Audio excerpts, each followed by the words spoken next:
And we're back again. My name is Melody and welcome to House of Hosting Heaven. In this video, I'm going to be talking to you about how to design the Christian month you love living in. And let me tell you something, this is something that I literally sat down and introspected about for myself so that I could also grow into it. So I think we're going to be learning together in this video. So let's quickly get right into it. So have you been feeling as though you are kind of just starting the month, super excited, wanting to do a lot of different things, or a lot of things differently in your spiritual journey, or really just wanting to become more grounded and rooted in your spiritual journey, and then life happens, before you know it, it's the end of the month, and you really haven't become the fullness of that which you wanted to be in that month? Well, let me tell you something, I kind of relate as well. There's certain departments and certain areas of my spiritual journey that I continuously have just a longing to become better at. And so as we're going to be talking about designing the Christian month you love living in today, I hope that some of these ideas are going to be something that you incorporate into your spiritual journey and that we flourish and grow together. So the first thing that I really thought about, while I was really trying to figure out how I can have a better spiritual month, is really just nurturing and feeding hunger and desire to be better. A lot of us go to church and we have that one sermon in the month that really pushes us and challenges us to want to be better, and we go back and we're so fired up and we're excited, right? And the next thing that happens on the next day, on a Monday, is that we go into the world and the world completely sucks out that desire and that hunger from us. It dies out. So what you want to do when you get those moments when God really speaks and ministers to you, and feeds you with desire, is that you want to find a way to really keep feeding that desire. It could be in finding the right audible book to listen to. It could be in finding an actual book to read. It could be in listening to certain sermons that really help you to cultivate that hunger. Be a good steward of the hunger that God continues to pour into your life. So the first step is really being hungry and desiring to be better in your spiritual journey. Second thing that I encourage you to do, which is something that many of you on this channel already know, I love to do, is to get yourself in order. How do you get yourself in order? I personally have a planner. I am such a diaries kind of person. This is a planner I use, the 2021 House of Hosting Heaven planner. Literally right now as I'm talking to you, I am reading from my planner. Why? Because I believe in order.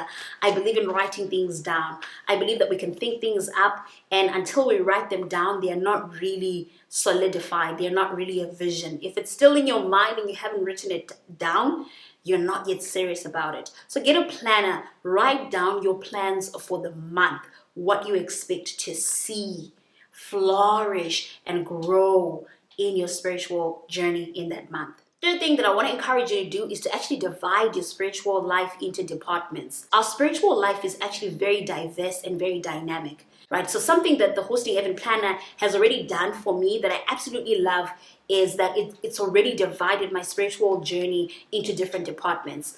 It talks about the prayer side of my spiritual journey, talks about the Bible study aspect of my spiritual journey. It talks about the giving side of my spiritual journey, talks about fasting side of my spiritual journey, talks about the relational side of my spiritual journey. It talks about heart goals. I mean, literally guarding your heart so that you are always at the place where you know for a fact that you are in the will of God. Your heart is in the will of God. And so divide your spiritual journey. You could use the planner. You could use the things that I've been talking about right now. And so that as you work on them, you are actually very intentional, about like, what area am I focusing on this week? Maybe I'm just focusing on relationships. Write down the names of people that you need to just give a quick message of encouragement or call and just check up on and love on them because you're working on the relationship side of your spiritual journey. The next week, it could be just charity. You literally intentionally go out of the house with a few coins. Why? Because you know that somebody's going to be in need and you want to be a vessel that God can use to provide to someone. That helps you to not get overwhelmed and just think, oh my goodness, there's so much to do. There's just so much to do. Have you ever just felt like, oh my gosh, there's so much to do in this spiritual journey, right? Take it one step at a time. The fourth thing that I enjoy doing and that I've actually done at the beginning of the year is to set a theme for my 2021 spiritual life. That has been so useful because literally every single month when I come back to that theme, I ask myself, have I been aligned to this theme? And let me tell you something, it's been such a powerful compass for my spiritual journey. I've been asking myself, have I honestly been authentically aligned to this theme that I really believe that God had for me this 2021. It was something that I prayed for at the beginning of the year, that I prayed into, that I believe that God spoke into my life. And if you haven't done something like setting a theme from the beginning of the year, it's the third, it's the last third.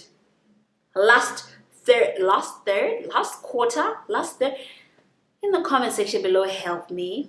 My husband is looking at me right now. He's like, he's about to blurt it out. Is it the third? Is the last quarter? Thank you, baby. Whew, that's why I got married to this man, guys. Seriously, I need him. It's the last quarter. So you want to flourish in your last quarter, right? And set a theme if you hadn't already set it at the very beginning. And if you had set it at the very beginning and you were not yet aligned, align yourself to that theme. Fifth thing that I want you to do is to find closure. There's a lot of things that have been happening in the first three quarters of the year. And there's been a lot of disappointments. Let's be honest. Some of you have lost people that you loved.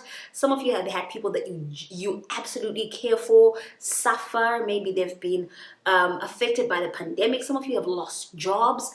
Some of you have gone through difficult heartbreaks, heartaches. Maybe you've gotten into situations even with your friends. You've drifted because of the pandemic. A lot has been happening, and as life has been happening, you want to always find closure, and ask God, what was the lesson to learn from what was happening in my life? So find closure. Close those 3 quarters of the year as you enter into the fourth one, and enter in with new clarity and with new focus. Number 6, make a commitment. Make a commitment to yourself that you really are going to grow. You are going to grow come what may. A commitment is so powerful. It grounds you. It anchors you. A lot of you guys have been in situations where you could have even fallen. You've missed the mark. And the sad thing that you want to do when you miss the mark is to keep just laying there, just say, oh, well, this now becomes me. This is now my life. Why would you want that to become your life? Why would you want to live a life where you're living the lesser version of who God called you to be, right? The Bible says that though a righteous man falls, yet over and over again, 7 times over, he rises up, right? So your rising is what God has been waiting for. So make a commitment to be better in your prayer life, to be better in your Bible study. Make a commitment to be better in the places where you're struggling with sin. Make that commitment as you enter into the 4th quarter of the year. Number 7, this is something that it sounds very, very cliche, but pray about it. Commit your plans unto the Lord and they shall be established. As we enter this final quarter of the year, I want you to really commit the version of yourself that you had always envisioned yourself to be as this year began. It is still possible. It is still doable. And I want you to believe that you can still become that which you see through the eyes of your spirit man, and allow God to make you that which He has already spoken to you about. Number 8, start a new chapter.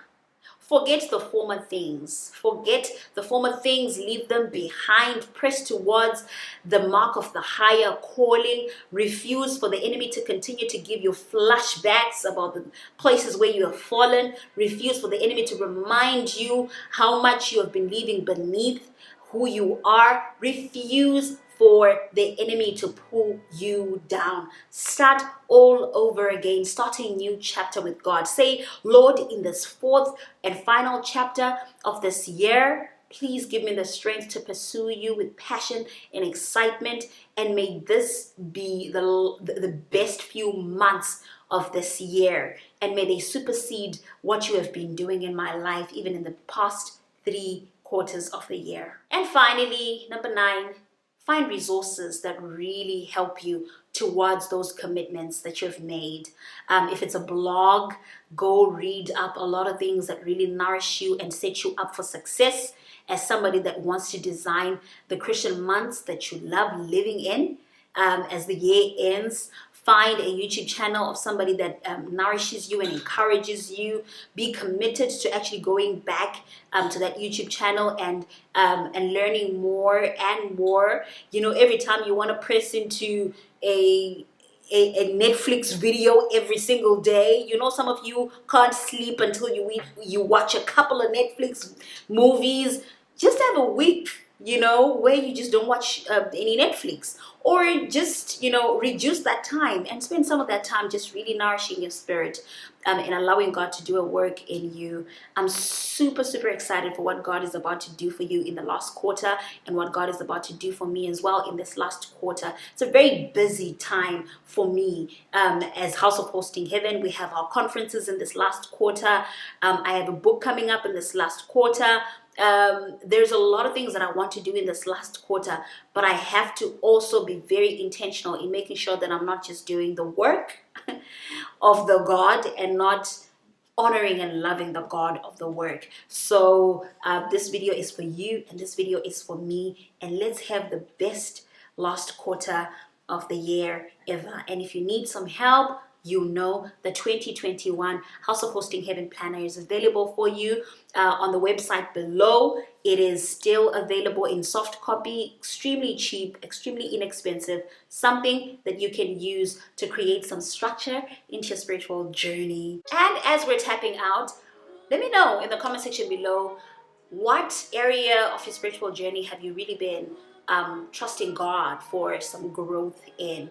Which part of your spiritual journey do you really desire and hunger for God to touch? In the comment section below, let me know, and I want to just come in the comments and comment and pray for you and touch and agree with you for that area. And let's just trust God to do an amazing work in that space for you. Can't wait to see you, and thank you so much for being a part of today's video. See you again soon, and see you at the Hosting Heaven conference that's going to be happening in the month of October. I'm super expectant, super excited. Please keep praying for us as we put this conference together. It's going to be amazing, and it will happen right here on this channel.